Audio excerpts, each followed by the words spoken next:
The perfection that's in the balance of nature is empirical evidence of the creative genius of God.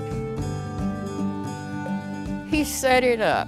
Whether he used the process of evolution or whatever process he used, I don't know and I don't care. But once you get to know all the intimate details of all of this, it's incredible.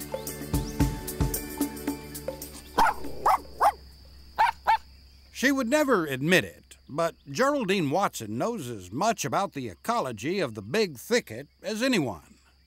For over half a century, she has fought to preserve the forests, animals, and plants here in the East Texas piney woods. I never planned to be a botanist. I never planned to be an ecologist. I never planned to be a park ranger. I just simply seemed to drift into things. Today, Geraldine spends most of her time in this 10-acre preserve, caretaker of a tiny remnant of the beautiful virgin forests of her childhood.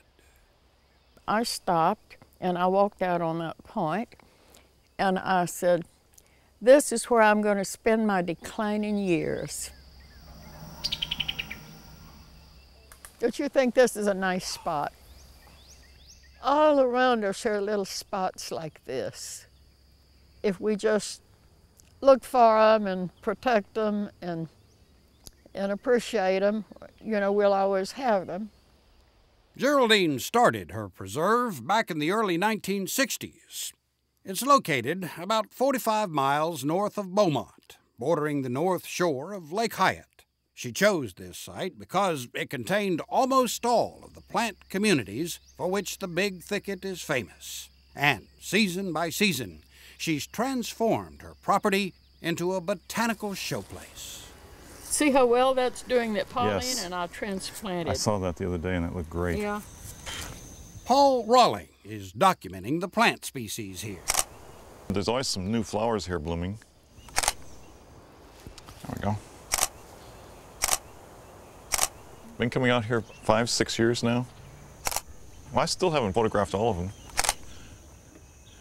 The pink one is blooming out here now today. It's so complicated here as far as really understanding the flowers, because there are so many and they're so unusual. The loss of each plant or each animal takes us, me personally, closer to extinction because we're all part of the chain of life.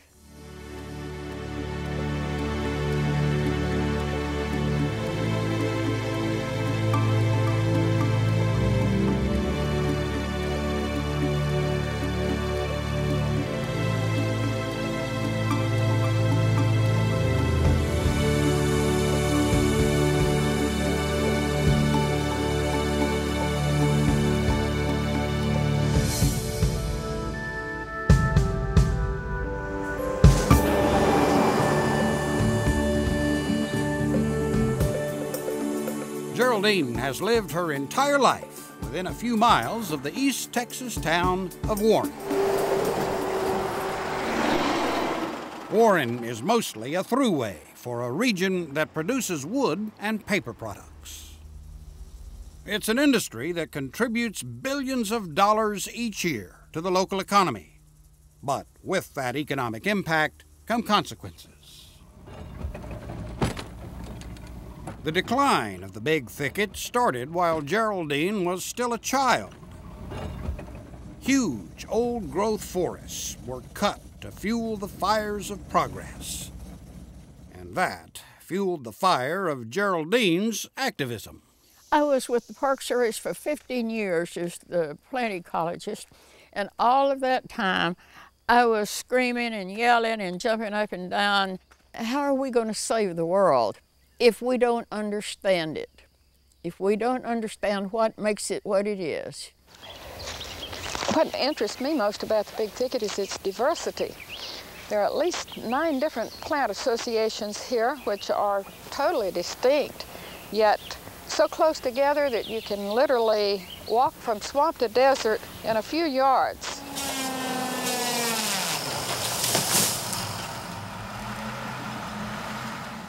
By the 1960s, 90% of the virgin forests were already gone. That's about the time the Big Thicket Association was formed, and Geraldine was one of the founding members. She could talk to groups, and she was so good at explaining what was unique about the Big Thicket. Geraldine was as comfortable testifying to congressional subcommittees as she was talking to Audubon groups, and her book, Big Thicket Plant Ecology, elevated her to near rock star status within the botany world. Her 8 ecosystems that she put together gave everyone a better understanding of what we were trying to save and why we were trying to save it.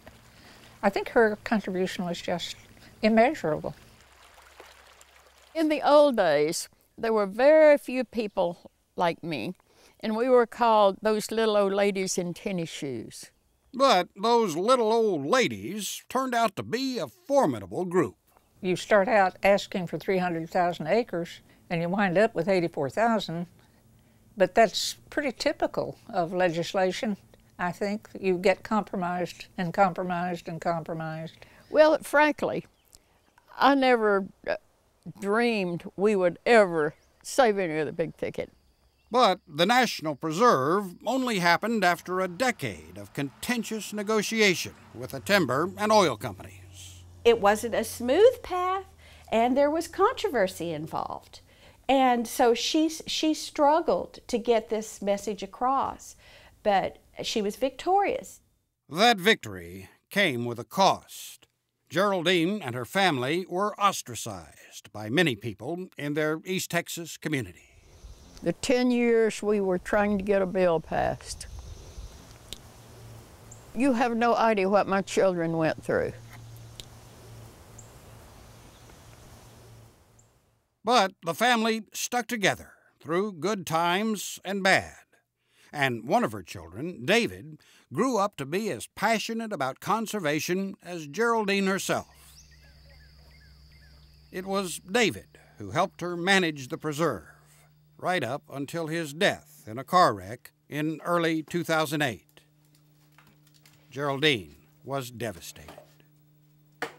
I often think that I am not proud of anything that I have done, that as my children have grown up and grown older and my husband is gone, I think of all of the days and the hours I spent out in the woods and the fields with other people when I could have been spending time with them. But here, Geraldine is not alone. She has found peace and purpose, at one with her land and her higher power.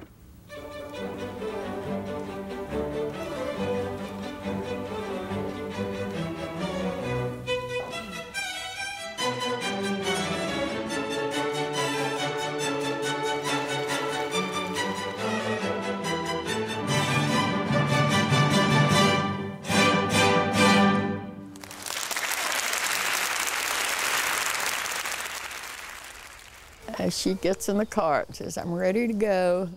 Geraldine is still trying to save the world.